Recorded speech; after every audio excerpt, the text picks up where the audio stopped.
아무리 세상이 바뀐다고 해도 가족의 소중함은 계속 지속될 거라고 저는 믿고 있어요. 내가 직접 배경 속에 들어가는 순간 이동을 하는 거기 때문에 네, 책을 읽으면 초능력을 기를 수가 있어요.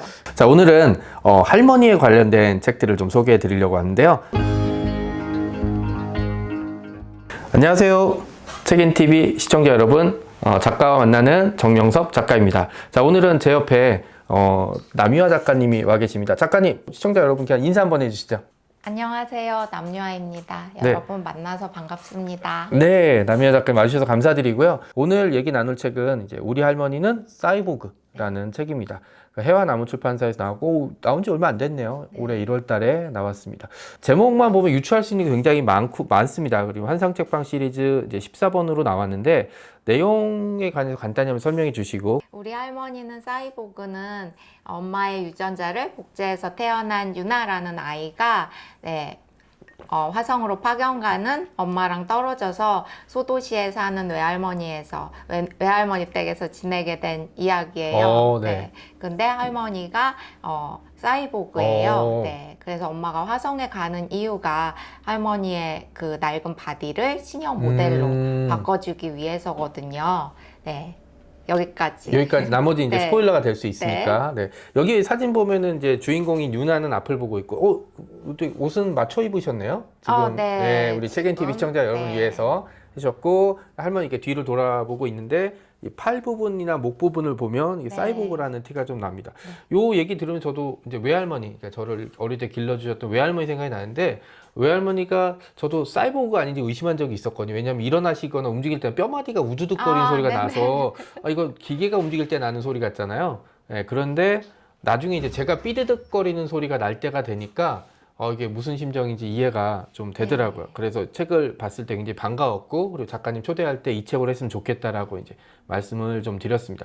자, 그러면 이제 할머니 얘기가 메인이잖아요. 네. 작가님 할머니는 어떠셨나요? 저희 할머니는요. 네, 사실 저희 외할머니는 일찍 네. 돌아가셨고요. 네, 저희 친가 할머니가 친할머니, 보통 할머니라고 부르죠. 친할머니가, 네. 네. 사실은 이제 요새는 또 외할머니, 친할머니 이런 구분을 잘 안 잘 해서 안 하죠. 네. 네. 그래서 저희 할머니가 굉장히 자상하셨고요. 제가 여름 방학이 되면 네네. 할머니가 강원도 바닷가에 사셨거든요. 네네. 그래서 여름 방학이 되면은 항상 할머니 댁에 아하. 한 달씩 놀러 가서 있었어요. 네네. 그래서 새카맣게 타고 돌아왔구나. 네, 네네. 돌아오는 그런 추억이 있습니다. 그럼 한 달 동안 지낼 때 할머니 뭐 이렇게 뭐 말씀이라든지 이런 걸로 해서 좀 기억에 남는 게 있나요? 그리고 그게 책에 좀 녹아 들어간 부분이 있을까요? 네, 근데 할머니가 저 무뚝뚝한 편이라서 항상 네네. 근데 여기 유나의 할머니도 밥을 먹이는 거를 가장 중요시 생각하는데 네. 저희 할머니도 뭐 옥수수나 감자 이런 그쵸. 거 네. 네. 저도 강원도에 간 적이 있는데 고구마 줄기 거기서 처음 먹어봤어요. 네, 고구마 줄기 좀 신기한 음식 많아요. 그죠. 네. 가자미 식혜. 네, 그죠. 네, 뭔지 아세요? 그럼요. 먹어봤죠. 네네. 네. 그 맛있는 식혜가 아니고 이렇게 그죠. 빨갛게 매운 식혜. 네, 약간, 그거 홍어 무침처럼 맞습니다. 묻혀서 먹는 거예요. 네, 그러니까 그런 음식 당시에는 이제 서울에서 좀 보기 어려운 그런 맞아요. 음식들 네. 계속 먹으라고 계속 먹으라고. 네. 네. 자, 그리고 이제 여기 보면 중요한 이제 SF로서의 중요한 설정들이 두 가지가 나오거든요. 하나는 사이보그, 네. 하나는 유전자. 네. 네, 그런 부분인데 작가님 중점을 주신 부분이 할머니가 이제 사이보그, 바디라고 부르는 이 부분일까요? 아니면 유전자 복제일까요? 네, 둘 다 중점을 두긴 했는데요. 네. 정작 이야기 속에서는 사이보그, 그러니까 할머니와의 관계성을 좀 중점적으로 다뤘죠. 그러니까 할머니와의 관계에 대해서 더 중점적으로 다뤘고, 이제 아이가 유전자 복제라는 거는 그냥 이제 SF적인 설정이다. 작가님 같은 경우는 진짜 다양하게 작품 활동을 하시잖아요. SF도 쓰시고, 뭐 이제 호러, 고블에서 계속 나오고 있죠. 그다음에 뭐 이제 우리 할머니 사이보그처럼 이제 청소년도 쓰시고. 자, 어느 쪽이 돈을 가장 많이 버나요?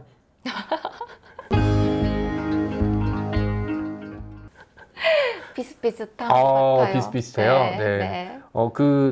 이렇게 말씀드린 이유는 사실 출판이 굉장히 위기라고 얘기를 많이 해서 이제 사람들이 좀 어려워하고 그다음에 실제로 2023년 초에 책 판매량이 확 떨어지는 바람에 이제 좀 많은 얘기들이 오고 있잖아요. 작가님은 그러면 어떻게 해서 작가가 되신 거고 왜 작가가 되신 건가요? 뭐 시작하는 과정은 잘 알고 있긴 하지만 대부분의 작가들이 그러잖아요. 딴 사람이 저 글 쓰고 싶어요 작가님 하지 마. 뭐 이러잖아요. 네, 그렇게 할 때 작가님 어떻게 이제 글을 쓰기를 결심하셨고 어떤 과정으로 작가가 되셨는지 좀 궁금해요. 아, 저는 주식이 망해서 작가가 됐어요. 주식이 안 망했으면은 안 됐을 안 거예요. 했을 거구나. 네네. 근데 안타까워. 주식이 안 됐으면은 좀 돈 많이 버는 걸로 하셨어야 되는데, 책도 주식이랑 비슷하잖아요. 내 것만 내려가. 아니에요. 그때는 웹소설 작가로 네네네. 데뷔해서 네. 그럼 작가님 괜찮았습니다. 웹소설은 지금도 남아 볼 수 있나요? 네. 작가님은 근데 여러 장르에 대해서 천착하시는 것 같아요. 이 얘기가 맞는지 모르겠지만, 호러도 좋아하시고, SF 쪽도 하시고, 또, 호러 쪽은 괴이학회 이제 회원이시기도 하고, 네. 자, 그런데 그러면 하나만 딱 골라보라 라고 하면 어떤 장르 고르실 것 같아요? 저는 뭐 여러 장르를 하고 있지만 네. 호러. 호러? 호러가 제 마음의 고향이라고 음. 항상 어디 강연이나 네. 북토크에서도 얘기하고 있고요. 사실은 호러를 쓰기 위해서 네, 다른 것들을 쓰고 있다. 네. 그렇죠. 이제 다른 것들을 써서 이제 금전적이나 이제 일신상의 여유가 생기면 이제 자기가 쓰고 싶은 글을 쓰는 작가들이 많은데 우리나라에서 근데 참 호러가 이제 완전 찬밥 신세잖아요. 네. 어떻게 보면 뭐 저도 호러를 안 쓴 적은 쓴 적이 있긴 하지만 왜 그러냐면 농담 삼아서 비어버리는 내 통장보다 무서운 건 없다라는 뭐 이런 얘기들이 좀 있긴 한데 작가님이 호러를 좋아하신 이유는 뭔가요? 어렸을 때부터 그냥 그런 것들에 끌렸어요. 무서운 이야기, 네, 무서운 것들, 해골. 네. 그죠. 그럼 작가님도 전세례형 보실 때 이렇게 하고 보셨겠네요? 아니에요. 그럼 그렇게 하지 않고 그냥 이렇게? 해맑게 해맑게 웃으면서 네. 야, 어릴 때부터 남달랐네요, 작가님 진짜. 네, 진짜 호러를 좋아하고 네. 네, 호러를 위해서 태어난 것 같아요. 그러면 이 출판사는 나랑 별로 관련도 없고 뭐 조건도 별로 안 좋은데 대신에 작가님이 쓰고 싶은 호러 다 쓰세요. 이러면 어떻게 하실 건가요? 고민해야겠어요. 고민해. 왜냐면 네. 이제 청소년이나 동화도 이제 호러 쪽이 이제 많이 이제 시도를 하거든요. 학교 가서 이제 아이들한테 물어보면 무서운 거 좋아하는 아이들이 진짜 많거든요. 네. 근데 문제는 이 책을 이제 사거나 이제 선정하는 쪽은 다 어른들인데 어른들은 이제 아이들한테 이렇게 무섭거나 잔혹한 얘기를 잘 안 들려주려고 하는 경우가 많아서 아이들이 원해도 이제 그게 이제 아이들 손에 가지 못하는 경우가 많아서 이제 몇 번 출판사에서 여러 출판사에서 시도하다가 크게 맞아요. 성과를 거두지 못하는 네. 경우가 좀 있었습니다. 하지만 뭐 작가라는 존재들은 뭐 이게 돈 벌려고 했으면 이건 안 했겠죠? 네. 네, 그래서 그렇습니다. 자기가 좋아하는 그 호러가 이제 본인의 꿈이라고 얘기를 좀 하셨고 장르가 이제 돌아가면서 이제 하나씩 주목을 받으니까 호러도 언젠간 SF처럼 네. 주목을 받는데 제가 그럼 돌파구가 하나 있어요. SF 호러 쓰시면 네, 그래서 네. 이번에 나온 신간이 SF 제목 한번 알려주시죠. 부디 너희 세상에도. 한번 보여주시죠. 네. 무섭게 생겼네, 표지가. 네. 네. 근데 저처럼 배가 나왔네. 네. 네, 부디 너희 세상에도는 SF 호러로 초현실적 디스토피아 세상을 그리고 있어요. 그래서 8개의 단편이 들어가 있고요. 각각 이런 일이 발생하면 어떡할래? 하는 질문을 던지고 있는 작품집입니다. 소설집이네요, 어떻게 네, 보면. 소설집이요. 할머니가 사실 윤활을 구하려다가 이제 몸을 잃고 사이보그가 된 건데요. 포스트 휴먼 시대니까 거기에 걸맞게 할머니가 사이보그가 된 거는 저는 바람직한 쪽이라고 생각해요. 왜냐하면 최근에 이제 그 로봇이라든지 뭐 이런 거에 대해서 거부감이 있거나 해서 디스토피아를 미래를 다룰 때 이런 로봇을 이제 예전에 백인들이 흑인을 차별하거나 아니면 이제 인종 차별하는 것처럼 이렇게 그렇게 묘사하는 경우가 많은데 작가님은 그렇게 하지 않고 지금 방금 좀 긍정적으로 말씀을 해주셨거든요. 맞아요. 사람의 신체가 기계로 바뀌는 거를 찬성하시는 건가요, 그럼? 네, 그럼요. 왜냐면 네. 몸이 불편하신 분들이 네네. 기계의 도움을 받아서, 네. 그런 편안한 생활을 할 수 있는 것들. 근데 이제 제가 다루고자 했던 거는 그런 이제 기계로 대체되는 상황에서 이제 거기에서도 우리가 지금 자동차 어떤 빈부격차에 따라서 그렇죠. 자동차의 네. 종류가 달라지듯이 어떤 이 바디에도 네, 좀 차이가 있다 이런 것들을 그죠. 좀 녹여내고 여기서 싶었어요. 보면 이제 그 몸이 이제 사이보그 신체가 이렇게 그 고장이 낡았잖아요. 네. 고장이 나는 부분, 그리고 이제 이 바디를 해주기 위해서 위험한 화성으로 가는 네. 이런 장면들이 좀 나오는 거라서 저는 22세기, 23세기가 돼서 이제 사이버 펑크의 그 세상이 돼도 빈부격차가 더 심해질 거라는 네, 생각들을 좀 맞아요. 많이 하거든요. 그럼 작가님 생각하시는 미래는 밝은 쪽일까요? 좀 어두운 쪽일까요? 저는 밝은 쪽으로 보고 있는데요. 네네. 주로 그런데 글을 쓸 때는 네, 디스토피아를 그리고 있는데 그래도 동화에서만큼은 네. 좀 따뜻한 세상을 그리려고 노력하고 있어요. 보통 작가들은 약간 부정적인 성격들이 많아서 미래 얘기할 때도 뭐 부정적인, 저 같은 경우도 미래엔 좀비가 무조건 나타나야 되는데 좀비는 나올 것 같아요. 좀비가 나오면 밝은 미래 아니지 않나요? 밝을 수가 좀비한테나 밝으면서 자 작가님이 뭐 왜 미래를 긍정적으로 생각하시나요? 원래 성격이 긍정적이시라서 그런 건가요? 그런 것도 있고요. 사실은 이제 스마트폰이 나오면서 뭐 여러 가지 장단점이 있지만 네. 결국은 이제 네, 좋은 쪽으로 기술의 발달은 좋은 쪽으로 수렴된다고 생각하고 있어요. 그죠. 네. 뭐 100년 전, 200년 전에도 이제 암울하게만 따졌지만 지금 인간이 살기 훨씬 좋아진 세상이 됐으니까 뭐 무조건 나빠질 거라고 얘기하는 것도 좀 어폐가 있는 그런 부분들입니다. 그 작가들이 문제예요, 사실. 그죠.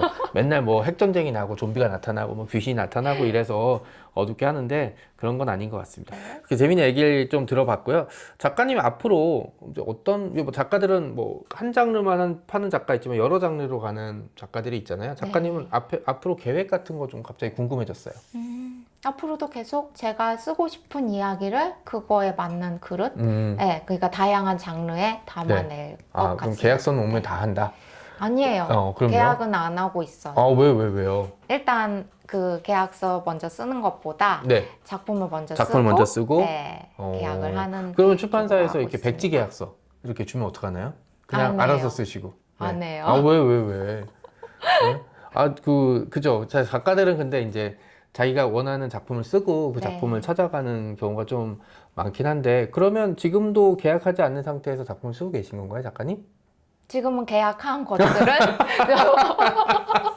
숙제가 많이 밀려 있어서 네, 그렇게 네. 하다 그렇죠. 보니까 앞으로는 제가 쓰고 싶은 거를 쓰고 그 작품들을 계약해야겠다 이런 생각. 그럼 이 방송을 보고 작가님이랑 일하고 싶은데 이런 신자가 있으면 계약서보다는 그냥 먼저 연락처를 그럼 이제 여기 자막으로 이제 연락처가 이렇게 나갈지는 않겠구나. 출판계가 어려운 네네네. 시기라고 하지만 그래도 책만한 콘텐츠는 없다고 생각해요. 왜냐하면 여기 아까 말씀드린 부디 너희 세상에도 속에 화면 공포증에 나오는 얘긴데요. 그 어떤 동영상을 보면 우리가 그 타자로 존재하는 거잖아요. 그렇죠. 이 남남. 동영상 속에 나오는 사람들이 있고 나는 밖에서 구경하는 건데 책을 읽으면 내가 직접 그 세계 지금 우리 할머니는 사이보그의 배경 속에 들어가는 순간 이동을 하는 거기 때문에 책을 읽으면 초능력을 기를 수가 있어요. 그러니까 이게 무슨 말씀이냐면 약간 보충하자면 영상은 쌍방향이 안 되잖아요. 그냥 배우라든지 등장인물이 했던 얘기를 그대로 따라갈 수밖에 없고 재해석이 굉장히 어려운 반면에 책은 결말이 나온다 그래도 이제 뭐 영상이 아니라 텍스트이기 때문에 다양한 해석들이 가능하고 그다음에 그거를 많이 강조하잖아요. 예를 들어서 배우가 연기를 했는데 이제 이 연기를 다르게 해석하면 이제 틀리다고 얘기하는데 책은 결말에 대한 분석을 여러 가지를 해도 틀리다고 얘기한 사람이 없기 때문에 그런 장점이 있습니다. 자, 그러면 우리 할머니 사이보그에 대해서 얘기를 좀 해주셨는데 이 책은 누가 읽었으면 좋을까요? 초등학교 3학년부터 6학년까지. 왜 3학년부터 6학년일까요? 할머니가 있는 사람? 네, 할머니랑 좀 가깝게 지낼 수 있고 가족의 소중함. 아무리 세상이 바뀐다고 해도 가족의 소중함은 계속 지속될 거라고 저는 믿고 있어요. 그번부터 작가의 낭랑한 목소리로 그 낭독을 조금 해서 물론 책을 읽으신 분도 있지만 안 읽은 분들에게 이 부분을 소개해주고 싶다라는 부분이 있으시잖아요. 그러면은 한번 작가님 목소리로 한번 읽어주시면은 네, 저도 경청하도록 하겠습니다. 몇 페이지 어느 부분인지 시작하기 잠깐 설명해 주시죠.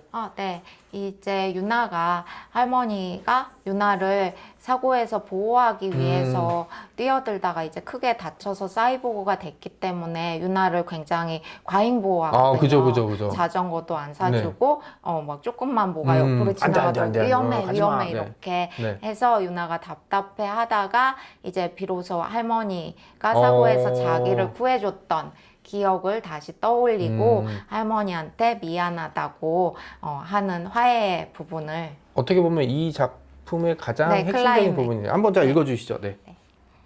할머니 미안해요. 할머니를 부르며 눈물 콧물을 줄줄 흘리고 있을 때였다. 어디선가 내 이름을 부르는 할머니의 목소리가 들렸다. 처음에는 환청인 줄 알았다. 유나야, 환청이 아니었다. 파란 자동차가 내 앞에 멈춰서고 안에서 할머니가 내렸다. 운전석에는 황 박사가 타고 있었다. 이 녀석아, 너 찾겠다고 이 밤에 박사님까지 불러내서. 할머니, 나는 할머니에게 달려가 안겼다. 할머니의 품에서는 여전히 쇠 냄새가 났지만 더 이상 그 냄새가 싫지 않았다. 싫기는커녕 정겹게 느껴졌다. 이게 뭐 많은 분들이 계시면 이제 박수 치시고 뭐 이럴 텐데, 자, 요거 쓰실 때 몇 시간대나 이 장면 기억나세요? 요게 어떻게 보면 이 가장 함축적인 부분이 가장 힘을 준 부분인데, 네, 쓸 때 어느 시간대에 어떤 감정이었는지 기억나시나요? 아니요. 왜요? 확실히 저는 새벽에 쓸 때 다 중요한 장면 기억나는데. 그러시구나. 네, 저는 일단 작품을 쓰면은 좀 떠나 보내는 타입. 네, 이런 쓸 때 작품 네. 속에 푹 빠져 있지만 네. 약간 메소드 연기라고 네, 하죠. 네. 쓸 때는 메소드 집필. 네. 그래서 쓸 때는 엄청 푹 빠져 있는데요. 쓰고 나면 약간 작별을 하고 네. 다른 작품에 또 집중. 첫사랑 떠내보내고 이제 네, 네. 다음 사랑 기다리는.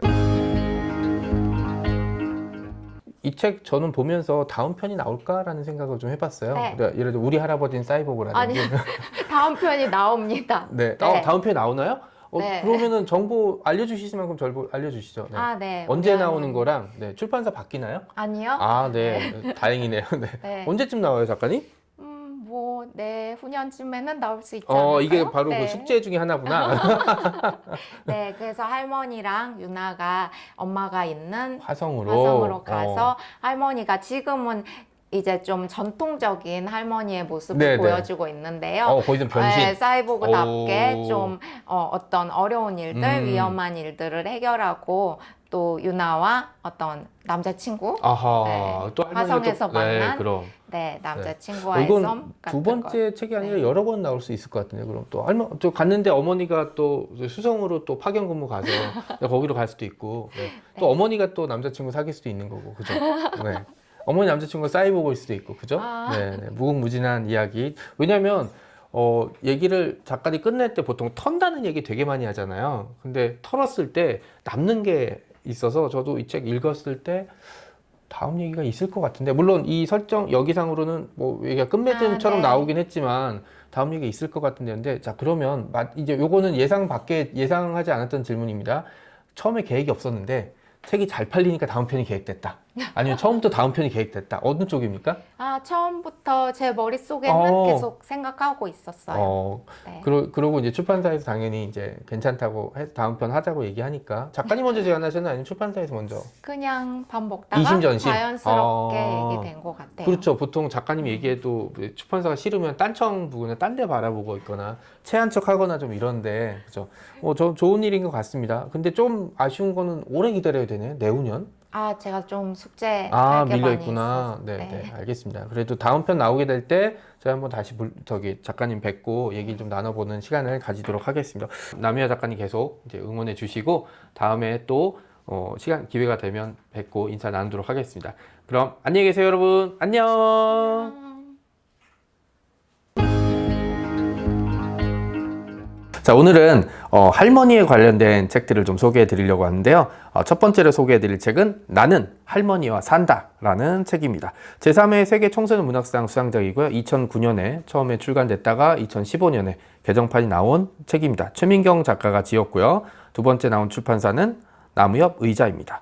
할머니란 존재는 우리에게는 몇 가지 그 눈물을 나게 하는 단어가 몇 가지 있잖아요. 뭐 부모님, 뭐 아기, 그리고 이제 뭐 많은 사람들이 이제 할머니가 좀 얘기가 들어갈 텐데 지금은 좀 덜하지만 예전에, 그러니까 우리 때는 어떤 할머니나 외할머니가 이제 길러주거나 양육을 책임져 줄 때 굉장히 많았거든요. 그래서 저도 어릴 때 외할머니의 보살핌을 받아서 지금까지 잘 자랐던 적이 있었습니다. 그래서 이제 외할머니나 할머니에 관한 얘기가 나오면은 다른 때보다 훨씬 더 신경이 쓰이고 관심을 가게 되는데요. 이 책 같은 경우는 설정이 좀 특이했어요. 이게 뭐냐면 그 은재, 16살의 소녀 은재가 나오는데 입양아입니다. 최근에는 뭐 입양에 대해서 이제 예전보다 폭넓게 관심을 좀 많이 가지고 거부감도 좀 줄어들긴 했지만 어쨌든 뭐 사람들한테 잘 알려주지 않으려고 하고 여러 가지 이제 장벽들이 있다고 생각을 하는데 본인이 특히 이제 입양이 됐다는 사실을 알게 되면은 남들보다 좀 주눅들거나 아니면 조금 소극적이 되는 경우들, 아니면 반대로 굉장히 반항적이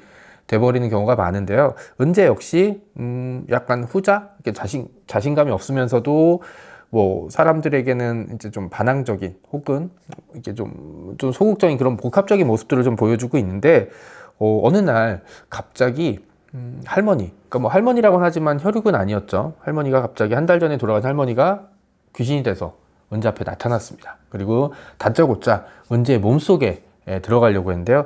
당연히 은재는 할머니가 몸속에 들어오는 걸 싫어하죠. 그래서 이제 티격태격하고 이제 막 서로 대치하고 막 갈등하는 장면들이 나오는데 웬일인지 할머니도 절대로 포기하지 않고 계속 은재의 몸속에 들어오려고 합니다.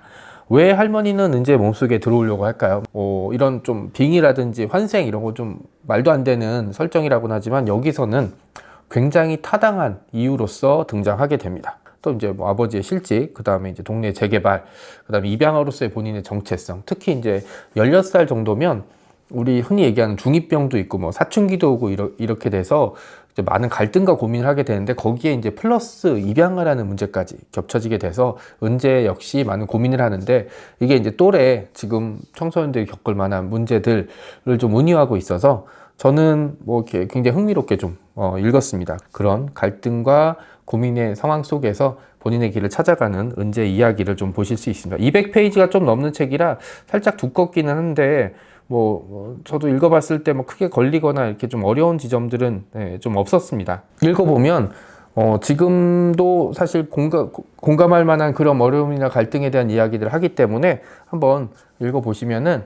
여러분에게 큰 도움이 될 것 같습니다. 이번에 소개해드릴 책은 한정기 작가의 사거리 문구점의 마녀 할머니입니다.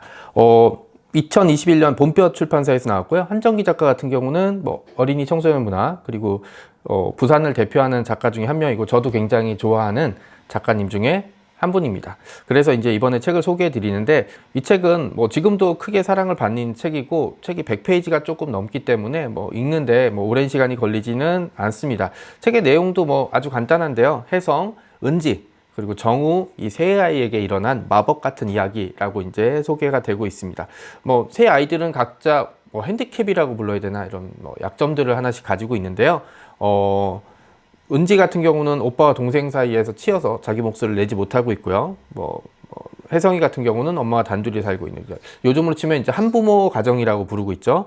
그리고 돌아가신 어머니에 대한 그리움을 안고 있는 정우 같이 이제 세 명 모두 핸디캡과 아픔을 안고 있습니다. 이 세 아이들도 어쩌면 그렇게 사회에서 차별당하고 외면당하는 아이들을 상징하는 뭐 그런 상징이라고 볼 수 있는데 이 세 아이 앞에 어느 날 갑자기 할머니가 나타납니다. 마녀 할머니라고 부르는데 이 마녀 할머니 같은 경우는 새 아이들의 상처를 보듬어주고 아이들의 소원을 들어주는 그런 존재입니다. 그래서 마녀라고 나오는데 마녀라는 존재도 약간 이중적일 수 있거든요. 우리가 아는 마녀는 빗자루를 타고 마술을 부리는 존재이긴 하지만 여기서 나온 마녀는 불가사의한 힘을 발휘해서 사람들의 아픔을 공감해주고 보듬어주는 그런 존재이거든요. 한정기 작가의 글을 보면은 뭐 대표적으로 이제 플루토 비밀 결사대가 있는데 여기서도 이제 그 아이들이 보는 세상의 따뜻한 시선, 그리고 어른들이 만들어낸 상처를 잘 보듬어준 아이들의 모습을 보여주고 있거든요. 여기 이 책에서 사거리 문구점의 마녀 할머니에서도 그런 모습들이 좀 여지없이 보여주고 있습니다. 그래서 이제 그 마법 같은 순간이라는 표현들이 좀 나오고 있는데요. 이거는 이제 책을 여러분이 보시면 어떤 순간인지 잘 아시게 될 겁니다. 여기 책에 한 구절이 있는데 간단히 읽어 드릴게요. 살다 보면 마법 같은 일이 수시로 벌어진단다. 건강한 음식은 건강한 사람 만들어주고 건강한 사람은 누구나 마법을 부릴 수 있단다. 사람들은 그걸 잘 몰라. 여기에 저는 좀 추가하고 싶습니다. 건강한 책은 건강한 정신을 만들어줍니다. 그래서 우리가 독서를 해야 되는 거고 책을 읽어야 되는 이유이기도 합니다. 이 책 같은 경우는 가슴이 좀 따뜻해지고 그 다음에 사람들에게 이제 그 위로와 그 다음에 상처를 치료해 줄 수 있는 그런 힘들을 주는 책이라서 많은 사랑을 받고 있고, 책이 이제 2년 전에 나왔는데 현재도 이제 세일즈 포인트라든지 평을 보게 되면은 아직도 많은 사랑을 좀 받고 있습니다. 시간이 날 때 한번 읽어주시면 딱 아픔 상처를 보듬을 수 있는 치료약 같은 이야기가 될 거라 믿어 의심치 않습니다. 다음에 만나요, 여러분. 안녕.